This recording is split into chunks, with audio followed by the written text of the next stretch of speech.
When it comes time to choose a side-by-side for getting things done around your property, there are a number of important factors to consider before you lay down your hard-earned cheddar. I was recently faced with this decision, sort of. I needed to get some work done around my property and had to pick a side-by-side from the extensive DirtTrax test fleet. Seems like an awful dilemma to have, doesn't it? But let me tell you why I chose the Ranger 570. First, I picked the mid-size Ranger because of its size. They say size doesn't matter. They're wrong. The mid-size Ranger line sits directly in the middle of a standard ATV and a full-size side-by-side. The dump box is still more than adequate, and seating for two was all I'd really need. Getting it to my place was as easy as loading it in the back of a pickup truck, and because it's not huge, I can store it and all my other stuff in my garage all at the same time. Of course, I wanted to do a bit of exploring on some of the trails in the area, and the 570 size was a bonus there too. I was able to slip in and out of areas a full-size unit couldn't. The next reason I chose the Ranger 570 was because it's capable. I needed to haul rocks, dirt, and logs, and lots of them. With a bed capacity of 500 pounds, I didn't have to worry about loading this thing right to the top.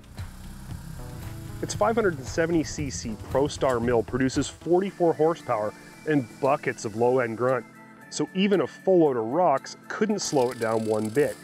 If I wanted to haul even more, I could drop it in low range, hook up a trailer to its 2-inch hitch receiver, and tow up to 1,800 pounds, no problem.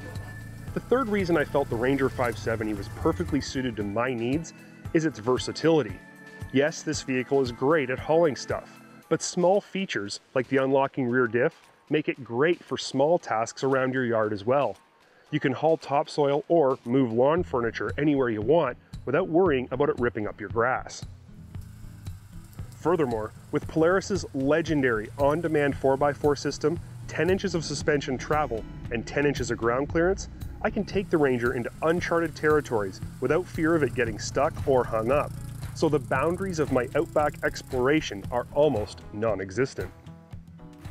The final reason I think the Ranger 570 is perfect for somebody like me is something I didn't have to consider, but you will. I wake up every day very thankful to be blessed with a cool job like this one, and I never forget not everyone gets to play with big boy toys every day for $0. The base Ranger 570 is going to set you back a healthy but affordable $9,800 at full retail. If you look at the hang tags on some of its competition, it's not hard to see why this vehicle is such a great deal. Polaris has been at this for longer than almost anyone else, and they know how to build a high quality, long-lasting, and incredibly capable side-by-side. As a consumer, you really don't need to worry about the longevity of your investment because you know the vehicle itself is going to last. And it's a Polaris, so you know it's going to hold its value remarkably well. And now the question remains, what's not to like about the Ranger 570? Very little. If we had to nitpick, there are a few things that could make this vehicle even better though. First, it could use a tilt steering wheel. When you're just puttering around the yard, it's not a big deal, but the Ranger is capable both off and on the trail.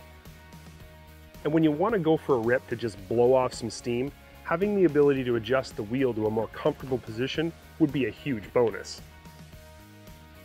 The only other thing I can think of to improve the Ranger 570 would be to add some tie-down points inside the box.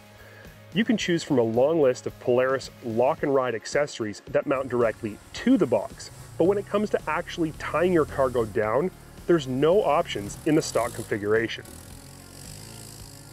And that's it. I can't think of anything else I don't like about this vehicle, and I certainly can't think of anything I haven't been able to accomplish with it, or any place I haven't been able to go. It'll be a sad day when I have to give my trusty Ranger 570 back to Polaris. But after using it in the real world, the way 99% of consumers would be using their own side-by-sides, I can honestly say, if I had to spend my own hard-earned green on a vehicle for everyday use, this would be it.